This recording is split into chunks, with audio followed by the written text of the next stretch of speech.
इस प्रकार से जिहादी मानसिकता में रही तो जो हाल हम पाकिस्तान का कर रहे हैं वही हाल बांग्लादेश का होगा। की बात ही नहीं कर सकते, सोच भी नहीं सकते। भारत ने शरण दी उनको और उस देश की प्रधानमंत्री महिला का यहाँ पर सम्मान किया और उसकी रक्षा की।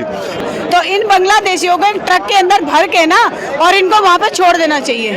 बांग्लादेश की तस्वीर यूं बदलेगी किसी ने सोचा नहीं था। तख्ता पलट होता है लेकिन उसके बाद भारत के जो वीर हैं महात्मा गांधी से लेकर रविंद्रनाथ टैगोर, उनकी वहां पर मौजूद विरासतों को तोड़ा जाता है। हाल ही में खबर आई कि रविंद्रनाथ टैगोर के पुश्तैनी घर को वहां पर तोड़ दिया गया और ऐसे में आज यहाँ 3 मूर्ति चौक पर एक रैली निकाली जाएगी बांग्लादेश को ये संदेश देने के लिए। आखिर यहाँ पर इनसे बात करते हैं कि क्या संदेश इन लोगों की तरफ से देने की कोशिश, क्या संदेश दे रहे हैं आज बांग्लादेश को यहाँ से? बांग्लादेश को आज हम ये दिखाना चाह रहे हैं कि हम सब लोग इकट्ठे हैं और माननीय रविंद्रनाथ टैगोर जी जैसे व्यक्तित्व जो जिसने समाज की हमेशा चिंता करी, हर वर्ग की चिंता करी, ऐसे आदमी की आप वो करने के लिए चाहते हैं कि जिहादी मानसिकता के साथ ये लोग काम कर रहे हैं। इस जिहादी मानसिकता को भूलकर देश को आपसी भाईचारे और प्रेम के अंदर रहना चाहिए। बांग्लादेश में ऐसी क्या समस्या आ गई है? देखिए बांग्लादेश का भी जो राष्ट्रगान है वो भी रविंद्रनाथ टैगोर ने लिखा है। तो ऐसे में बांग्लादेश में आपको क्या लगता है कि ऐसा क्या बदल गया तख्ता पलट के बाद जो वहां पर इस तरीके की घटनाएं सामने आ रही हैं? देखिए बांग्लादेश के अंदर जो एक उनके साथ जिहादी मानसिकता के साथ लोग काम करने चालू कर गए हैं, वो लोग किस हिंदुओं के ऊपर हर वक्त अटैक कर रहे हैं। उनको अपनी जिहादी मानसिकता बदलकर देश को भाईचारे और प्रेम के अंदर रखना पड़ेगा। अगर उनकी सत्ता इस प्रकार से जिहादी मानसिकता में रही तो जो हाल हम पाकिस्तान का कर रहे हैं वही हाल बांग्लादेश का होगा। बिल्कुल, जो वहाँ पर अंतरिम सरकार है यूनुस की, उनको यहाँ पर कड़ा संदेश देने की कोशिश की जा रही है। यहाँ पर जो लोग हैं उनसे जरा बात कर लेते हैं। This is an assault on Tagore's home, it is an assault on Bengal salt and save Hindus of Bangladesh.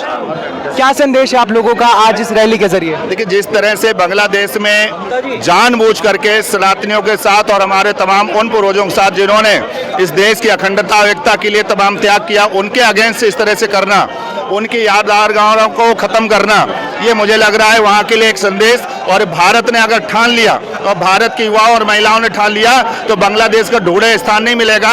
वो हमारे बेटे में से पोता बन के खड़ा हुआ और मुझे ही आंख दिखाने की कोशिश करता है। हमारी मर्यादा, हमारे संयम का वो सम्मान करे, अन्यथा उसको भुगतान करना पड़ेगा जैसे और भी देशों ने भुगता है, उसको भी भुगतना पड़ेगा। भारत को बांग्लादेश से कैसे संबंध रखने चाहिए? पहले तो बड़े अच्छे संबंध थे शेख हसीना के वक्त में, लेकिन अब जिस तरीके से कट्टरपंथ वहां पर हावी हो रहा है, आपको क्या लगता है कि भारत को बांग्लादेश को लेकर किस तरीके से आगे बढ़ना चाहिए? देखिए भारत ने हमेशा विश्व शांति के लिए काम किया है, विश्व के कुशलता के लिए बात की है, हमेशा विश्व के कल्याण के लिए बात की है। और भारत आज भी चाहता है, चाहे वो बांग्लादेश हो, चाहे पाकिस्तान हो, चाहे अफगानिस्तान हो, चाहे कोई भी देश हो, सभी लोग मिलकर के अगर चाहते हैं तो विश्व आगे गरिमामय स्थिति में बढ़ेगा और सभी का कल्याण होगा। लेकिन अगर कोई आंख दिखाने की कोशिश करेगा तो फिर ऑपरेशन सिंदूर भी होगा, उसमें कोई रोक नहीं सकता और उसके लिए उसे तैयार रहना पड़ेगा।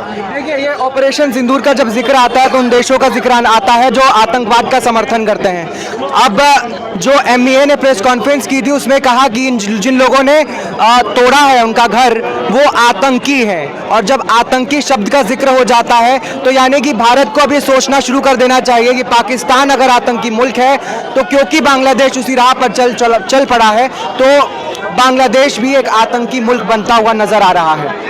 देखिए वो समय दूर नहीं, अगर वहाँ की परिस्थितियाँ ठीक नहीं होंगी तो स्वाभाविक है उसी कैटेगरी में वो आएगा। जो व्यक्ति और जो देश के लोग और वहाँ के प्रतिनिधि अपने यहाँ पर प्रधानमंत्री महिला का सम्मान नहीं कर सकते हैं, वो बुश के कल्याण की बात ही नहीं कर सकते, सोच भी नहीं सकते। भारत ने शरण दी उनको और उस देश की प्रधानमंत्री महिला का यहाँ पर सम्मान किया और उसकी रक्षा की। इससे प्रतीत होता है कि भारत सदैव सबके जीवन कल्याण के लिए काम करता है। बांग्लादेश को इस पर विचार करना चाहिए, अन्यथा भारत अपने विचारों पर सोचने पर मजबूर हो जाएगा, जिसका खामियाजा उसे बहुत तगड़ा भुगतना पड़ेगा। जिस देश के लोगों को अपनी विरासत का सम्मान नहीं है, बंधु की मूर्ति पर चढ़कर उसे तोड़ दिया जाता है, तो मुझे लगता है कि वहां पर जरा वक्त लगेगा अभी थोड़ा सा लोगों को शांत होने में। लेकिन यहाँ पर जो रैली है आज मोहम्मद यूनुस के लिए, अंतरिम सरकार जो वहाँ पर है उसके लिए एक बड़ा संदेश यहाँ से देने की कोशिश की जा रही है। आगे चलते हैं, जरा आपको और रैली के जो भीड़ जुटी है वो भीड़ जरा दिखा देते हैं। लोगों से भी हम बात करने की कोशिश करेंगे। कैमरा पर्सन से कहेंगे कि वो आपको ऊपर से पोस्टर्स दिखाएं, जो बैनर्स तख्तियाँ लेकर लोग यहाँ पर पहुँचे हैं। ये देखिए महिलाएं भी यहाँ पर पहुंची हैं। मैम ये जरा दिखा दीजिए, इसमें लिखा है this is an assault on Tagore's house, it is an assault on Bengal soul, save Hindus of Bangladesh. यानी कि आज यहाँ पर इस रैली के जरिए कड़ा संदेश आप मोहम्मद यूनुस सरकार को दे रहे हैं, बांग्लादेश के उन तमाम लोगों को दे रहे हैं जो कट्टरवाद का समर्थन करते हुए हिंदुओं को निशाना बनाते हैं। क्या संदेश देंगी आज जब रविंद्रनाथ टैगोर के घर को तोड़ा गया है? देखिए, अभी आपने देखा कि यहाँ पर इतनी भीड़ आई हुई है। यहाँ पर चुन चुन के, जैसे अभी सिंदूर वाला जो आप लोगों ने देखा कि वहाँ पर नाम धर्म पूछ पूछ के मारा गया था, तो इस तरह से ये जो आज हम लोग ये बांग्लादेशियों से परेशान हैं, मेरा मानना तो ये है कि अगर ये अब घुसपैठिए दिल्ली हमारे देश में भी घुस गए हैं ना, तो इन बांग्लादेशियों को एक ट्रक के अंदर भर के ना और इनको वहाँ पर छोड़ देना चाहिए, इनको बिल्कुल बांग्लादेशियों को।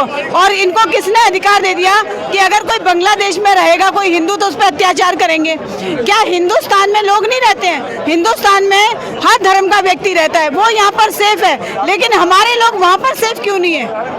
ये चीज़ तो गलत है ना। इसके खिलाफ तो अगर हम यहाँ पर खड़े होकर प्रोटेस्ट करें तो कोई बुराई नहीं है। और आज अगर रविंद्रनाथ टैगोर जो एक बड़ा नाम है, अगर उनके परिवार पे हमला किया जाता है या उनके घर को जाके अंदर तोड़ते हैं लोग या उनके परिवार के साथ कोई भी अभद्र व्यवहार करते हैं, तो उसके लिए हम लोग सब खड़े हैं, हम लड़ने के लिए हर फ्रंट पे तैयार हैं। भारत और बांग्लादेश के रिश्तों की मिसाल दी जाती थी एक जमाने में, लेकिन अचानक से जैसे ही तख्ता पलट हुआ, लगा मानो पूरे जज्बात बदल गए हों। महात्मा गांधी से लेकर रविंद्रनाथ टैगोर सबकी विरासतों को वहाँ पर निशाना बनाया जाने लगा। तो ऐसे में क्या लगता है कि भारत को बांग्लादेश से क्या अब फ्रेंडली होकर आगे बढ़ना चाहिए या फिर अब कुछ अलग रुख बांग्लादेश को लेकर अपनाना होगा भारत को? देखो, यहाँ एक एक सनातनी खड़ा है, एक एक हिंदू खड़ा है, और ज़रूरत पड़ी तो यही एक एक हिंदू भारतीय जनता पार्टी का बांग्लादेश भी जाएगा, क्योंकि रविंद्रनाथ टैगोर हमारी पहचान है, हमारी उनसे पहचान है कि हमारे हैं वो, और उनके परिवार पर हम कोई आपदा नहीं आने देंगे, और ज़रूरत पड़ी तो ऐसे ही धरने बांग्लादेश जाएंगे। और बिल्कुल जो फ्रेंडली कह रहे हो, मुझे नहीं लगता कि आगे बिल्कुल करा जाएगा। हमारे हिंदू चाहे बांग्लादेश में हो चाहे पाकिस्तान में हो, हम भारतवासी उनके साथ खड़े हैं। चलिए, बहुत बहुत शुक्रिया। बांग्लादेश में शुरू हुआ कि तख्ता पलट के बाद से ही जो पुरानी तस्वीर थी बांग्लादेश की, उसे मिटाने की जद्दोजहद शुरू हो गई। कट्टरपंथी जो थे उन्होंने बांग्लादेश के फादर ऑफ द नेशन कहे जाने वाले बंधु की मूर्ति को तोड़ा। Stop the assault on cultural soul of India, यानी कि भारत की जो विरासत है बांग्लादेश में, और भारत ने जो बांग्लादेश के साथ हिस्ट्री शेयर की है, अगर उसको निशाना बनाया जाएगा तो भारत आवाज़ उठाएगा। आज यहाँ से ये आज शुरू हुई है, बांग्लादेश वाली जो एम्बेसी है वहाँ तक ये रैली जाएगी। ये आवाज़ क्या बांग्लादेश के हुक्मरानों के कानों तक पहुँचेगी? जो बांग्लादेश जो हरकत जो कर रहा है वो जानबूझ के, मुझे लगता है, जिसको उन्होंने जो घर को टारगेट किया है, उनको पता है कि हमारे भारत की संस्कृति है, उसके बावजूद भी उन लोगों ने हमारे उस संस्कृति को तोड़ने का काम किया है। ऐसे इस बांग्लादेश को आज जो आवाज़ ये उठ रही है, ये बंद होने वाली नहीं है, और इसको सबक सिखाने की बहुत ज़रूरत है। और आज आप देख रहे हो तमाम पूरे हमारे जो सनातनी लोग हैं यहाँ पहुँचे हैं, क्योंकि सबको ठेस पहुँची है इस बात को लेकर। और मैं कहता हूँ कि बांग्लादेश या तो सुधर जाओ, नहीं तो वरना तुम्हारा हर्ष बुरा होने वाला है। प्यार की बात नहीं मानेगा बांग्लादेश, क्योंकि प्यार पहले जब शेख हसीना की सरकार थी तब भारत और बांग्लादेश के मोहब्बत की मिसाल दी जाती थी, लेकिन अचानक से जब वहाँ की संस्कृति हो, चाहे भारत जो उससे शेयर करता है, उस संस्कृति पर निशाना अगर वहाँ के कट्टरपंथी साधेंगे, तो आखिर बांग्लादेश के साथ भारत को किस तरीके के रिश्तों पर विचार करना चाहिए? भारत को जान सब आज वो भारत है कि आज जान सकते हो कि आज हमारी जो संस्कृति है, हमारे जो देश के प्रधानमंत्री नरेंद्र मोदी जी है, हम आज आंखों में आंखें डाल के बात करते हैं। और बांग्लादेश को ये बात समझ में आ जानी चाहिए कि ये अभी आपने बहुत ही चंद दिनों में देखा होगा कि जो ऑपरेशन सिंदूर था, वो आप इनको भी ये जानकारी होनी चाहिए कि हम लोग भारत के वासी जो हैं वो क्या कर सकते हैं। भारत की विरासत पर हमला किया जा रहा है, रविंद्रनाथ टैगोर पर हमला किया जा रहा है, उनके घर पर हमला किया जा रहा है। क्या संदेश देंगे आज बांग्लादेश को? आज हम लोग ये संदेश देंगे कि जो हमारे हिंदुस्तान का टैगोर जी का नहीं अपमान किया, ये हमारे हिंदुस्तान के लोगों का अपमान किया है।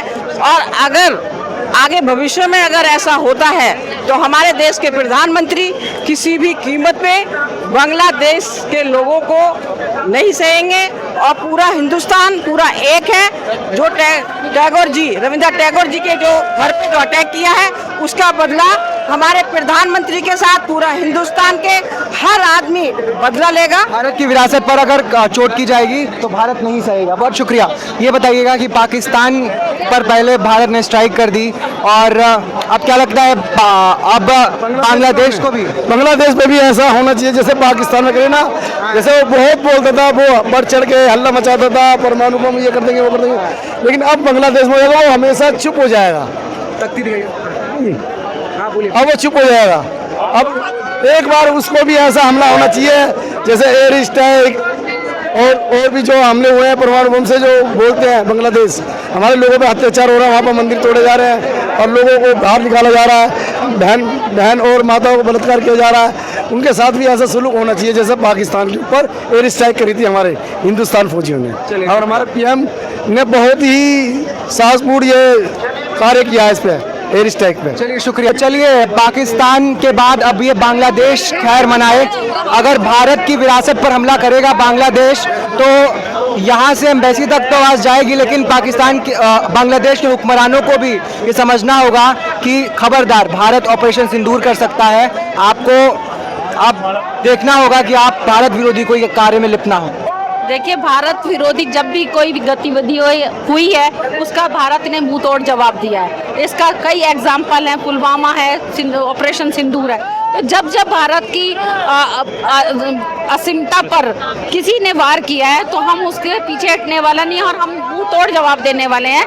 और ये बात हर देश को समझ लेनी चाहिए कि जब तक हमें छेड़ा नहीं जाएगा तो हम छोड़ेंगे नहीं। उसके बाद यदि हमें छेड़ा जाए तो हम छोड़ेंगे नहीं। तो ये हमारे देश की एकता, अखंडता, जो आज ये इतना बड़ा प्रदर्शन हो रहा है, ये उस पर निर्भर करता है कि हम अपनी देश की अखंडता को बचाए रखने के लिए कुछ भी कर सकते हैं। और हम ऑपरेशन सिंदूर जैसे कई बार हम अपने देश के लिए लड़ सकते हैं, आगे बढ़ सकते हैं। आपने इस तख्ती पर लिखा है कि that attack on Tagore's legacy is wake up call for Hindus, यानी कि अल्पसंख्यक हिंदू वहाँ पर खतरे में आ गए हैं।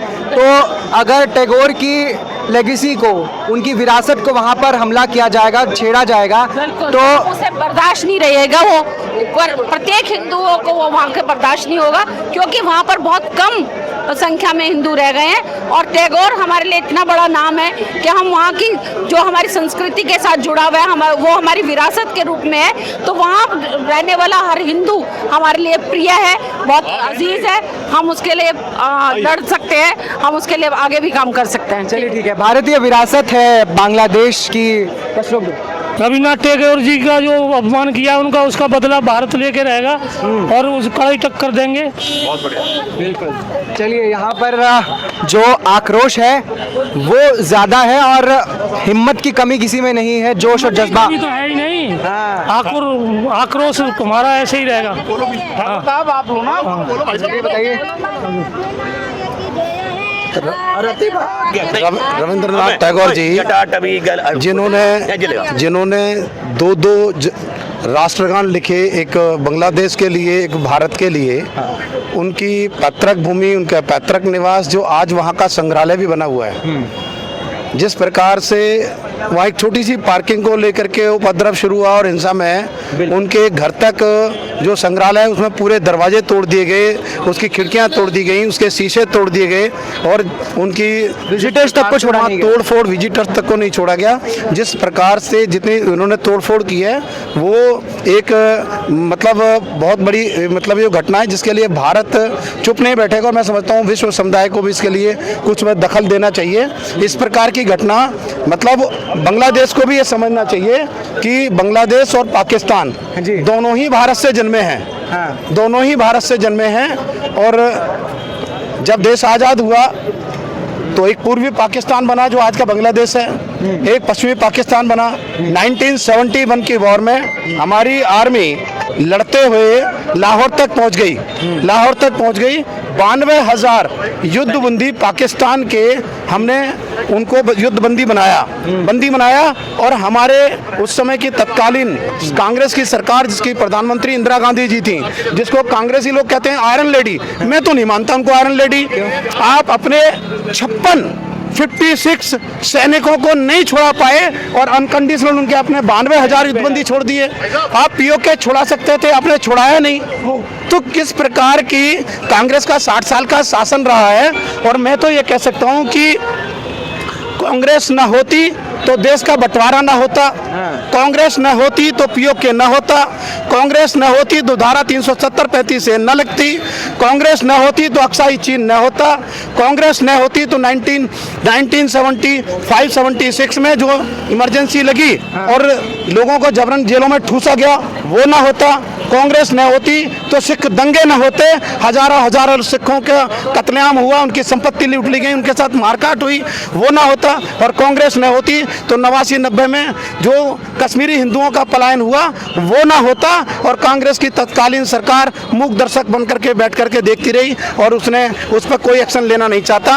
और कांग्रेस न होती तो ये सैकड़ों जो घोटाले हुए, जो 2G स्पेक्ट्रम घोटाला हुआ, कोला घोटाला हुआ, आपके बोफोर्स तोप घोटाला हुआ, कॉमनवेल्थ गम घोटाला हुआ, ये तमाम घोटाले न हुए होते। तो ये सब कांग्रेस के जो किए हुए कर्म हैं जिनको अभी हमें इस समय सामना करना पड़ रहा है। पिछले दिनों आपने देखा कि पुलवामा में जिस प्रकार से पुलवामा के अंदर जो सैलानी हमारे घूमने के लिए गए थे उन पर जिस प्रकार से हमला हुआ, मोदी पहलगाम में जिस प्रकार से हमला हुआ और जो सैलानी उसमें मारे गए, शहीद हुए, उसके लिए मोदी जी ने घर में घुस के मारा। पाकिस्तान के लिए मैं 4 लाइनें पाकिस्तान के लिए कहना चाहूँगा कि पाकिस्तान ये कान खोल कर सुन ले, अब की जंग छिड़ी तो सुन ले, नामो निशान नहीं होगा। लाल कर दिया लहू से तुमने श्रीनगर की घाटी को, किस गफलत पर छेड़ रहे तुम सोई हल्दी घाटी को, जहर पिलाकर मजहब का इन कश्मीरी परवानों को, भय और लालच दिखलाकर तुम भेज रहे शैतानों को। खुले प्रशिक्षण, खुले शस्त्र हैं, खुली हुई शैतानी है, सारी दुनिया जान चुकी है हरकत पाकिस्तानी है। आपकी चिंता मत कर, चेहरे का हर खोल बदल देंगे, इतिहास की तो हस्ती क्या है, पूरा का पूरा भूगोल बदल देंगे, ये हरकत भारत माता की जय। ये हरकत पाकिस्तानी है, लेकिन मुझे लगता है कि अब बांग्लादेशी हरकत को भी, बिल्कुल बांग्लादेश के लिए भी सीधा सबक है। दोनों को एक साथ दे दिया संदेश। भारत हो जाएगा, अखंड भारत। वो पूर्वी पाकिस्तान है। और 2 लाइनें और मैं कह दूं इसमें कि थोड़ा जल्दी करते हैं, लंबा हो गया, चलो ठीक है, चलिए शुक्रिया हमसे बात। एक रैली दिख रही है जिसे पहुंचना है बांग्लादेश की एम्बेसी तक, ये संदेश देने के लिए कि भारत और बांग्लादेश जो विरासत शेयर करते हैं, अगर उस पर वहाँ के कट्टरपंथी हमला करेंगे तो भारत चुप नहीं बैठेगा। और ये आवाज़ केवल एम्बेसी तक ही नहीं, मोहम्मद यूनुस वहाँ की सरकार के कानों तक पहुँचनी चाहिए। कुछ महिलाएं हैं, उनसे हम बात कर लेते हैं। आज आप लोग इस रैली में आई हैं, क्या संदेश दे रही हैं बांग्लादेश की सरकार को, वहाँ पर बैठे कट्टरपंथियों को? नमस्कार, मैं ये संदेश देना चाहती हूँ, जो हम बचपन से रविंद्रनाथ टैगोर जी का जनगण मन सुनते आ रहे हैं, तो अब हम उनका अपमान नहीं सहेंगे। जी बिल्कुल, उनका भारत माता की जय, भारत माता की जय, भारत बनकर रहेगा, भारत बनकर रहेगा।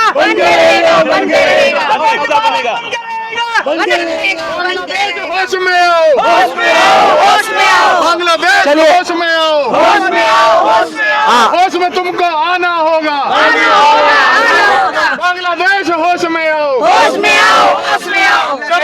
शर्म करो। बांग्लादेश जरा देख ले कि यहाँ की महिला शक्ति उसे कितनी कड़ी चुनौती दे सकती है। तो बताइए, इन नारों के बीच में आपकी आवाज़ क्या है, आप बांग्लादेश को क्या संदेश देना चाहेंगे? जी हाँ, हम कड़ी चुनौती दे रहे हैं बांग्लादेश सरकार को, यूनुस जी को, कि जो कदम आप ये उठाए हैं ये बहुत भयानक होगा, क्योंकि हमारे यहाँ मोदी जी सरकार है, मोदी सरकार की गारंटी होती है, उसी गारंटी के अंतर्गत आपको भी ध्वस्त किया जाएगा। और आप ऐसी हिदाकत दोबारा मत कीजिएगा। हमारे किसी भी बड़े जो हमारे स्वाभिमानी लोग हैं, हम उन पे उंगली उठाना पसंद नहीं करेंगे, क्योंकि वो हमारे दिल में होते हैं, दिमाग में नहीं होते जैसे वहाँ के लोग करते हैं। वो लोग ऐसे जैसे राक्षस वाला काम करते हैं। हमारा भारत एक बहुत सुंदर देश है और हम सब एक साथ हैं। हम उन्हें कड़ा जवाब देंगे और अपनी चीजों को वापस लेंगे। क्या बात। वंदे वंदे मातरम। जी बताइए। जो बोल दिया। चलिए ठीक है।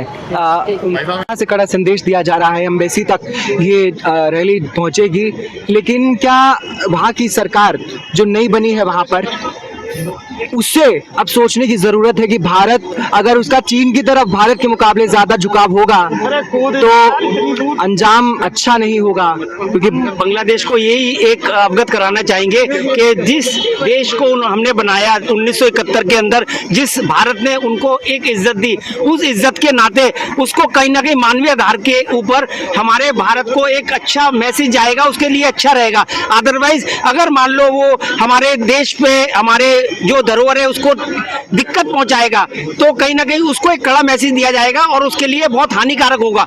उसको अलग थलग करके अखंड भारत का सपना मोदी जी लेके चल रहे हैं, उस पर हम काम कर रहे हैं। बिल्कुल, अगर हम लोग संस्कृति अपनी हिस्ट्री शेयर करते हैं तो बिल्कुल इस पर भी बांग्लादेश को विचार करना होगा। जी बताइए, क्या है आपका पॉइंट ऑफ व्यू? मेरा पॉइंट ऑफ बिल्कुल क्लियर है जी।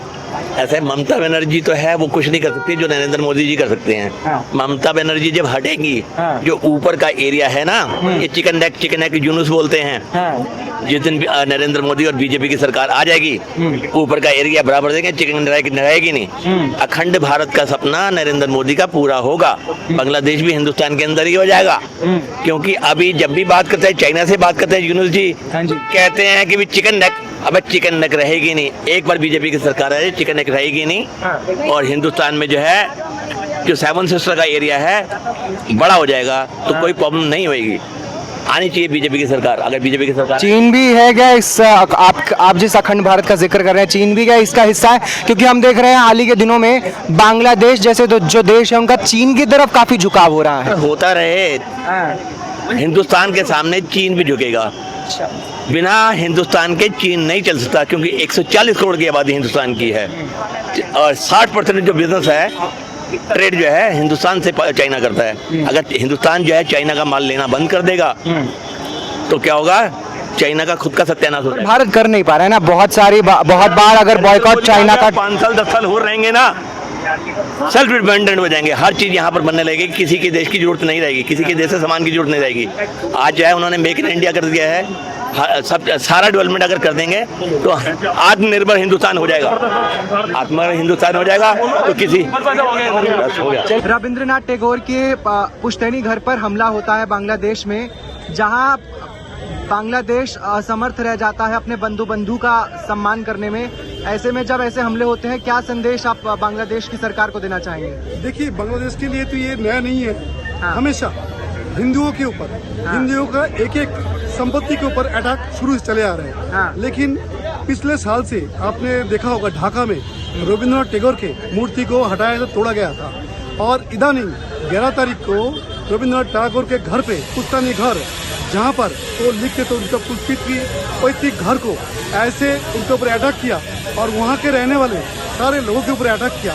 ये सिर्फ उनका घर के ऊपर अटैक नहीं है, पूरा भारतवासी के, बंगाली समाज तथा पूरा भारतवासी के लिए ये एक बहुत बड़ा एक संदेश है। उनके ऊपर एक बहुत ज़्यादा एक अत्याचार है, क्योंकि भारतवासी को भी ये सहन नहीं करेंगे।